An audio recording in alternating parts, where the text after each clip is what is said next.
अमरावती शहरातील तहसील कार्यालयात असलेल्या मुद्रांक विभागाच्या खोलीतून अज्ञात चोरट्याने तब्बल 8 बॅटऱ्या चोरी करून पसार झालाय। ही घटना समोर येताच तहसील कार्यालयात एकच खळबळ उडाली आहे। या घटनेची माहिती मिळताच पोलीस पथक दाखल झालेत आहे। अशातच डॉग स्क्वॉडला पाचारण करण्यात आले।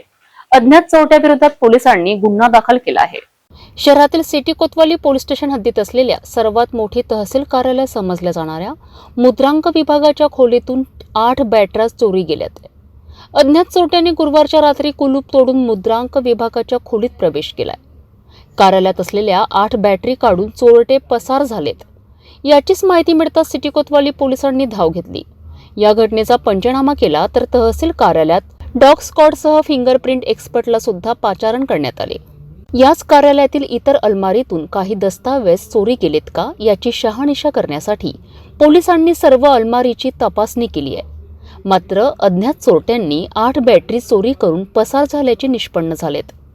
आता या प्रकरणात सिटी कोतवाली पोलिसांनी गुन्हा दाखल करून चोरट्यांच्या शोधात लागले आहेत।